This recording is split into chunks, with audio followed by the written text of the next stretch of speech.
friends, and welcome back to my channel.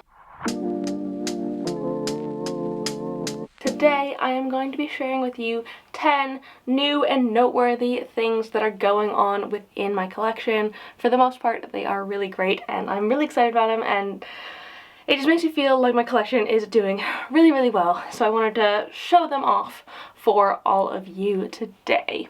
Before I get into it though, I want to say, one, sorry if the lighting's a bit crap. Honestly, I thought spring was here, but apparently it has just gone away again. It is boiling here today, but fully rainy, cloudy, and very humid actually as well. So the lighting might be a bit not ideal, but such is life. We will get through it and I will do my best I can. Two, before we get into it properly, I want to say, if you're new here and you don't know me already, hi, my name is Emma and I make houseplanting content all over the internet. So if you want to follow along with my houseplanting journey and maybe learn something along the way, stick around, watch some more of my videos, and subscribe to my channel. If you're not new here, welcome back. Let's get into this thing. So first off, I want to talk about this beauty right here. So this is my Hoya krohniana mixed pot. I have actually my splash as well as my super silver. Yeah, I think the super silver's on this side. My super silver in here in the one pot, and this one has been going off with the blooms. They are just constant right now.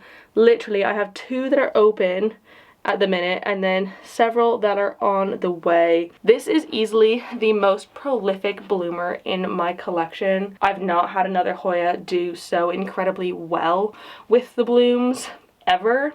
And also, I find that they smell amazing. I know some people think that they're a little bit sickly sweet, but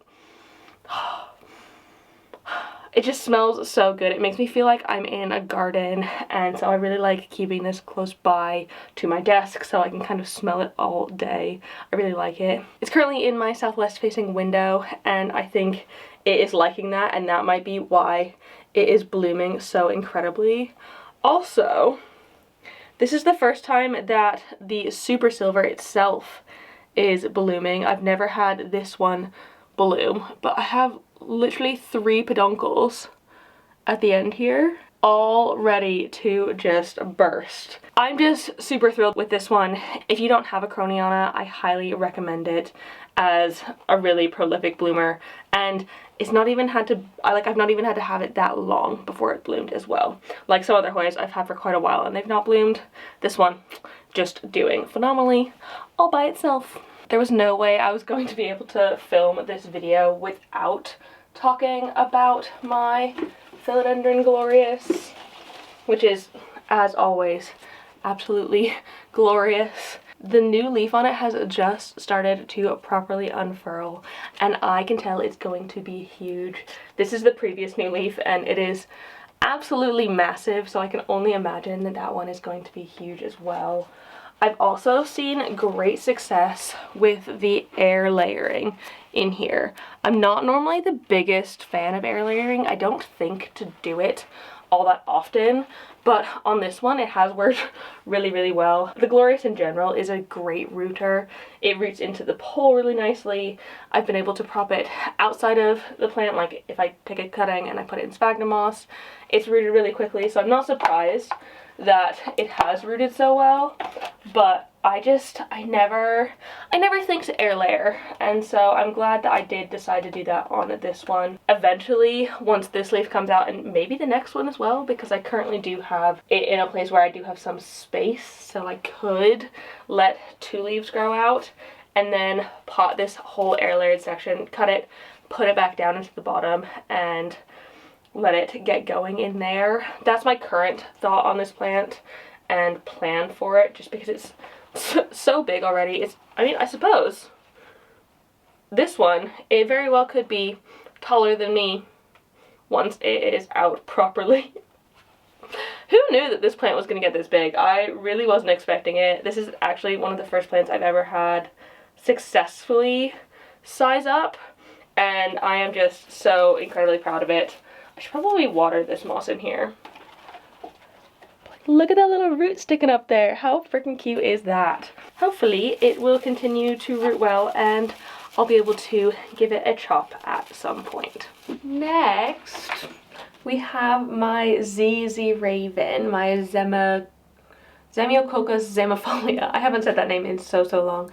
I barely ever talk about this one because it is such a slow grower, but it's actually putting out some new growth in there. Over here. It's putting out some new growth at the minute, which is so exciting.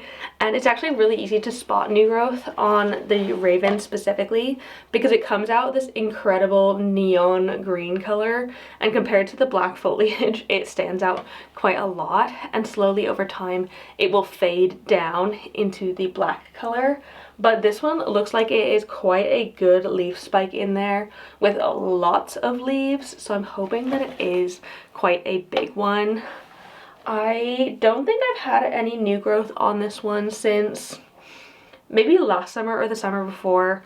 Like I said, it is a fairly slow growing plant and I do not keep it in a very bright spot. In fact, it's in like a very dark corner without any grow lights on it, so it is not getting any sort of light, so it could in theory be doing better if I put it in a brighter spot, but where it is right now it's not getting that much, and I mean that's fine for it. It will tolerate that. It might not grow any more spikes this summer because it's not getting the light, but the fact that it's growing one gives me a little bit of joy and excitement on its own. So I'm gonna be fairly on top of keeping this watered. Even though it's not in the brightest of spots, I'm just going to keep checking up on it quite a lot and be a bit more observant with it to make sure that it is coming in well. So yeah, very excited about that. Another really exciting thing that's genuinely bringing me so much joy and really revitalizing my collection in my mind at the minute is that I have been cleaning up the sulfur off a lot of my plants. I have completed this whole area at this point and it just makes my collection look so much nicer. It just doesn't look dirty anymore, and I know the sulfur treatment was doing something, and so that's why I was okay with it looking a little bit less than ideal for a while. But now that my plants are clean, I am loving it so much, and I'm pretty positive that the sulfur treatment has worked, because also in my spring reset video I had a look under the microscope at my polyneura, which was previously riddled with flat mites, and I couldn't find a single one on it. And so I feel like that means it has worked out. So I'm feeling really good about it, and I just get to enjoy my plants how they were intended to be instead of covered in white spots. I still haven't done all of my collection. I'm kind of working at it slowly because it is quite a big job to like go and clean off every single plant.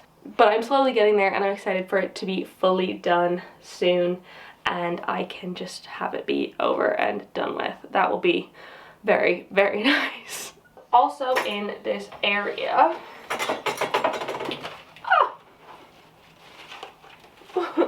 I can talk about my Thai constellation because it put out this new leaf. And it's not a perfect leaf. I was hoping that it would come out more like this and less one-sided and without fenestrations, but I kind of have to take what I get with this plant because it does grow immensely slowly. I was hoping that repotting it would help, and I actually have a self-watering pot, a proper one, that I'm going to put this in soon so I can better monitor the water levels, because maybe that is why it wasn't doing as well in the growth department. Though I am quite pleased with the variegation on the leaves. I mean, it's nothing special, but I personally don't want to have a Thai constellation with huge swaths of the like cream color. I don't need that. I'd much rather it be speckled and constellation-y than really big portions, because I struggle with those portions, and so it's not worth it in my mind. And Like, I've been so tempted to buy myself a new Thai constellation so many times because this one has been such an incredibly slow grower. But it's when it puts out a new leaf like this, I feel like I don't need to get a new one. I mean, I do know that putting monsteras on poles will help them, giving them some sort of support, because it looks like it is currently searching for some support in here. So maybe when I do pot it into that new self-watering pot, I can put a support in there in order to help it out a little bit. I've just kind of been putting that off until this leaf came out because I didn't want it. Why is it suddenly curling loads? Because I didn't want it to stress out the plant while it was coming in and potentially affect the growth of that new leaf, because I don't get them very often. I need to take what I can get and enjoy it as I can. So that is really, really good. I'm hoping I can potentially get maybe one more leaf out of it this growing season. Seeing as it's still quite early in the growing season, I might be able to do that, but I don't know if it's possible. I'll definitely check up on the roots when I do repot it and see if there's anything else I can do to hopefully help it out, because I just want it to grow so well. I really want it to grow well.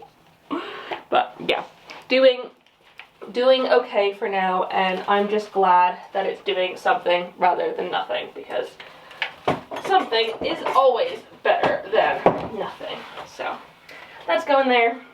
New leaf can be nice and pride of place out front like that.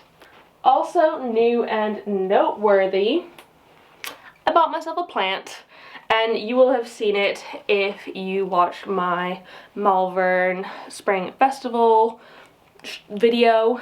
I decided that I wanted to buy this one here. This is a begonia hacatoa silver, which it is a rhizomatous Rex hybrid, but to me it kind of gives me cane begonia vibes. I know it's not actually a cane begonia, but I felt confident enough in my begonia abilities at this point to give it a go. And I guess also technically I only own half this plant because Lisa and I decided to split it.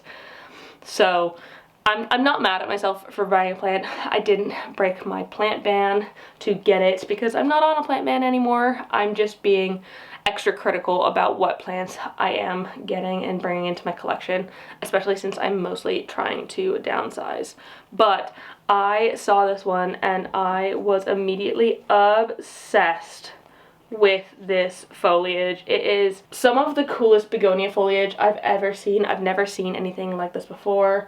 Even when I Google this, I struggle to find much out there. I've only seen this being sold from Sprouts of Bristol, which is where I got it from at the Malvern Houseplant Festival of Houseplants.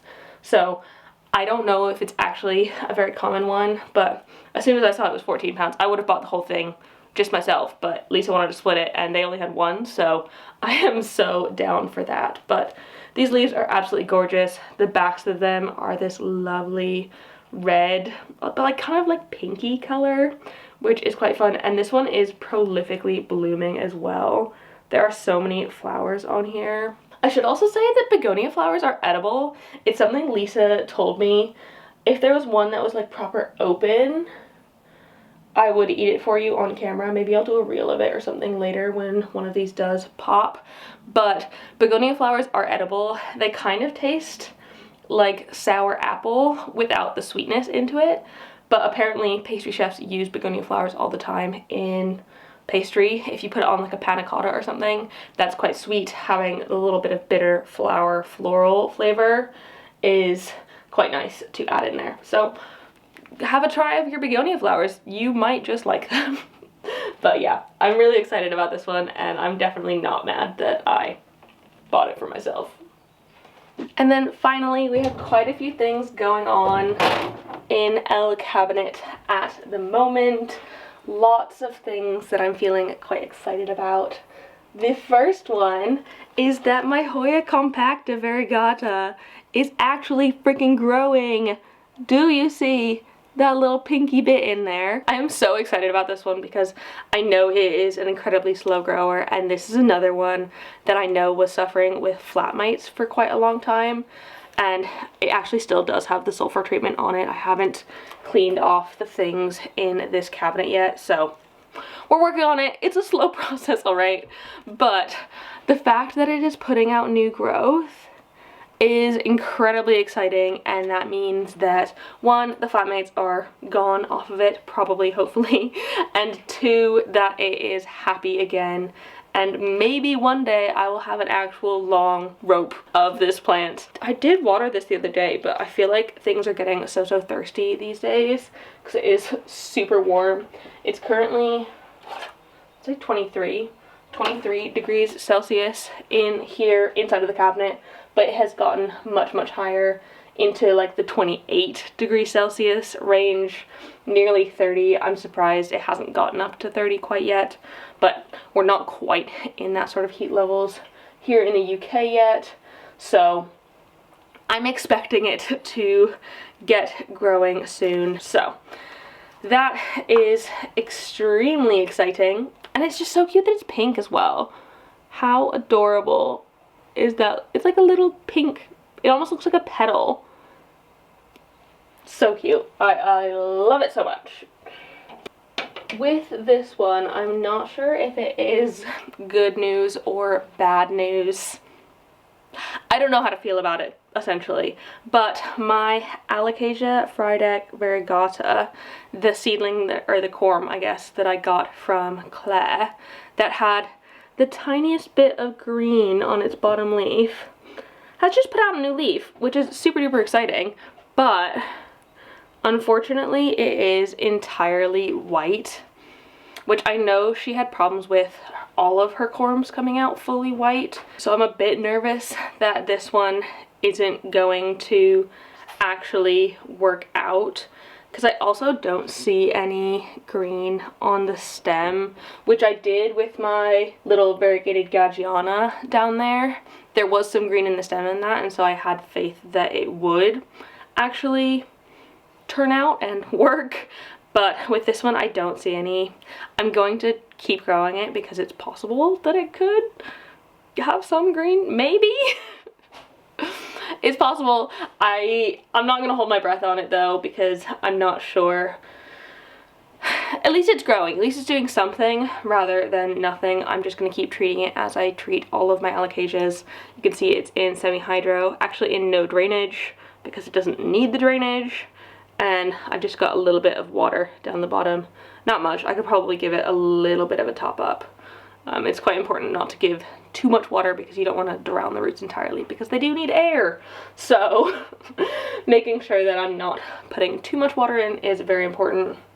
And then I just cross my fingers and hope that this one actually puts out a leaf with some green on it, because I want a variegated frydek so badly, and I had to stop myself from buying one at the Malvern shows because there were so many gorgeous ones there, specifically from Grow Tropicals. They had a bunch that I really had my eye on, and I didn't allow myself to buy because I'm like, I have one at home, it'll be fine, knowing full well that it might not be fine. But one day I will. I'll have a big beautiful one at some point. It just might not be this one, and it might not be for a while, so who knows. And then down the bottom here we have some new exciting things as well. An alocasia that I am really enjoying watching grow is this one. Actually, surprisingly, another one that I got from Claire in that trade video, but this is a corm from her alocasia portadora. And when I got it, it just had this very small leaf, and the next leaf that popped out is easily double the size, and the third one has just emerged. I think it is definitely still sizing up. It is so soft still, but you can see it's starting to get those classic portadora ruffles in the sides as opposed to being a bit more smooth. And so I think this one is going to grow and size up so quickly. I can just imagine it being gigantic before I know it. I'm probably gonna need to put it in a bigger pot. Maybe not fairly soon, because it's not got roots coming out the bottom quite yet. But I have some of these pots in one size bigger, which I probably will put it in if the leaves look like they're getting a little bit too big for the pot, because it is my diddiest self-watering pot. I absolutely love this one. Cleo just doing acrobatics in the background. But I absolutely love this little pot. It works perfectly for corms for alocasia, and this one, I think it is just gonna it's gonna zoom up in size. I know Claire told me that it was gonna do that, and I have no reason to think otherwise, but I haven't really had very much success getting alocasias to size up before, and so the fact that this one's literally doubling in size every leaf means that something is working out here, and I'm just really excited to watch it grow further. And then lastly, this is another tiny little plant that I'm really excited about at the minute. This is a Begonia Rex hybrid that I got from the Birmingham plant swap, and I just put in some soil. And it only had this leaf. Actually, it had 2 leaves when I got it. One of them, I'm pretty sure Cleo broke off. The other one, it's a bit funky. It's seen better days. But in the bottom there, it's just started to produce, oh my god, not 1, but 2 new leaves. Okay, that means it is super duper happy in here. I am thrilled about that. I thought it was only this one diddy one, but the fact that it's got a second one on the way means I'm doing something right, which is great because I am not the most familiar with Begonia Rexes. I am trying to get more into them because I think they are super cool plants. I think they're very fun, and there's a lot of really, really beautiful ones out there that I'm tempted to get. But I don't want to go and get some that are a little bit more pricey without really learning how to take care of them. And so getting something from a swap is the perfect way to do that, because I haven't had to spend the money to experiment and try with the Begonia Rex. I can just swap it, and if I kill it, it's not that I've lost out on any money. I hope I don't kill it. I'm working my best to not kill it, but if I do, it's fine. It's fine.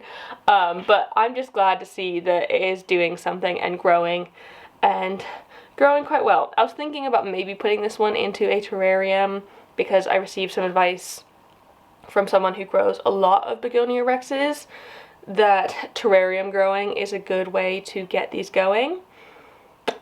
But yeah, it's doing well. Also, I'm surprised that it's doing well in soil, because all of the cane begonias I have, like the white ice and other ones I have throughout my house, I've only had success with them in semi-hydro, and I don't know why I put this one in soil. I don't know if I just wasn't thinking or what, because I've found that begonias like quite a bit of moisture, and I'm not the best at figuring out when to water them, and so putting them in something like semi-hydro in a self-watering pot has been really good for me and my other begonias.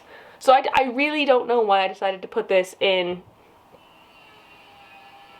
soil, but I've done it now and it's working out fine, so I'm definitely not mad at it. So that is it. Those are 10 things that are going on in my collection right now that I am feeling excited about and that are bringing me joy. I really hope that you enjoyed this video. Let me know down below what's bringing you joy in your collection, because I love to spread the joy and to hear what's growing well for you. So put that down below in the comments. If you like this video, please give it a thumbs up down below. Oh, and you can also put anything else you'd like me to talk about in the comments down below. If I mention anything in this that you want to hear more on, let me know and I can try and make that happen for you, and subscribe for more. Thanks again so much for watching. I really appreciate it, and I will see you in the next one. Don't forget to keep growing. Bye!